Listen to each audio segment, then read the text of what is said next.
മഹാനടനും മനുഷ്യസ്നേഹിയുമായ നസറുദ്ദീൻ ഷാ ഇപ്പോൾ ദുഃഖത്തിലാണ്. എന്തിനാണെന്നല്ലേ?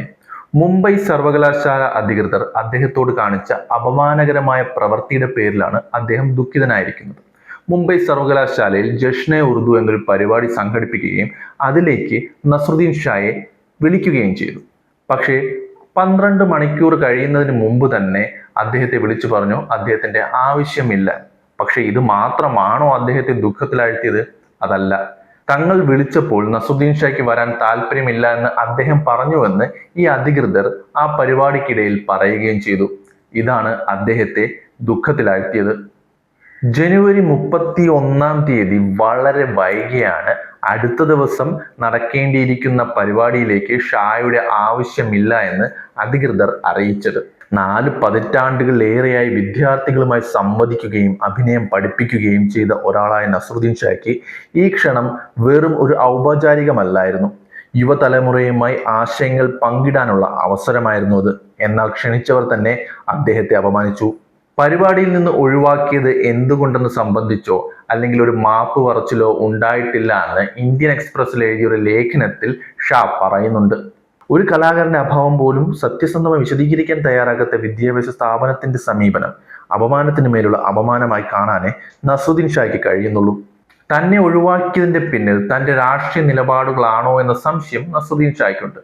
നസറുദ്ദീൻ ഷാ രാജ്യവിരുദ്ധ പ്രസ്താവനകൾ നടത്തുന്നുവെന്ന് സർവകലാശാലയിലെ മുതിർന്ന അധികൃതർ പറഞ്ഞതായി നേരത്തെ റിപ്പോർട്ടുകൾ വന്നിരുന്നു. ഈ ആരോപണം ശക്തമായി നിഷേധിച്ചുകൊണ്ട് ഇന്ത്യയെ അപമാനിച്ച ഒരു പ്രസ്താവനയെങ്കിലും കാണിച്ചു തരാൻ ഷാ വെല്ലുവിളിച്ചിരിക്കുകയാണ്.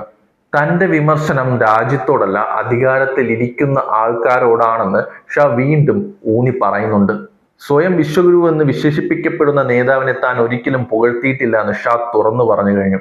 കഴിഞ്ഞ 10 വർഷമായി ഭരണകൂടത്തിന്റെ പ്രവർത്തനങ്ങളിൽ കാണുന്ന അധികാര ദുരുപയോഗവും അസഹിഷ്ണുതയും ഗർവവും തന്നെ അലട്ടുന്ന കാര്യങ്ങളാണ്. ഇന്ത്യ എന്ന ആശയത്തെ സ്നേഹിക്കുന്ന താൻ അധികാരത്തിലിരിക്കുന്നവരുടെ ഭാഷയെയും ശൈലിയെയും ചോദ്യം ചെയ്യുമെന്നും അദ്ദേഹം പറയുന്നു. വിചാരണ കൂടാതെ വർഷങ്ങളായി ജയിലിൽ കഴിയുന്ന വിദ്യാർത്ഥികൾ, ഗോസംരക്ഷണത്തിന്റെ പേരിൽ നടക്കുന്ന ആക്രമണങ്ങൾ, ചരിത്രം തിരുത്തിയെഴുതാൻ ശ്രമിക്കുന്നവർ, ഇങ്ങനെ ഒരുപാട് കാര്യങ്ങൾ ഇപ്പോൾ നടക്കുന്നുണ്ടെന്ന് നസറുദ്ദീൻ ഷാ വ്യക്തമാക്കുന്നു. ഇവയെല്ലാം ഒരു രാജ്യത്തിന്റെ ആത്മാവിനെ എത്രത്തോളം മാറ്റിമറിക്കുന്നു എന്ന ചോദ്യം ഷാ ഉന്നയിക്കുന്നു. അദ്ദേഹം നടത്തിയ ഇത് ഞാൻ വളർന്നതും സ്നേഹിക്കാൻ പഠിച്ചതുമായ രാജ്യമല്ല എന്ന പരാമർശം വ്യക്തിഗത നിരാശയേക്കാൾ വലിയൊരു സാമൂഹിക ഉത്കണ്ഠയായി മാറുന്നു എന്ന് തിരിച്ചറിയാൻ ഭരണകൂടത്തിനാവുന്നില്ല. ഒരു കാലത്ത് 2 മിനിറ്റ് മാത്രമുണ്ടായിരുന്ന വെറുപ്പും വിദ്വേഷം ഇപ്പോൾ 24 മണിക്കൂറുമുണ്ടെന്ന് ഷാ പറയുന്നുണ്ട്. നസറുദ്ദീൻ ഷാ സംസാരിക്കുമ്പോൾ അത് കേൾക്കാൻ അധികാരത്തിൽ ഇരിക്കുന്നവർ ശ്രമിക്കണം. അദ്ദേഹത്തെ ഒരു സുപ്രധാന വേദിയിൽ നിന്ന് മനഃപൂർവ്വം ഒഴിവാക്കിയ സംഭവം ഷായുടെ മാത്രം പ്രശ്നമല്ല.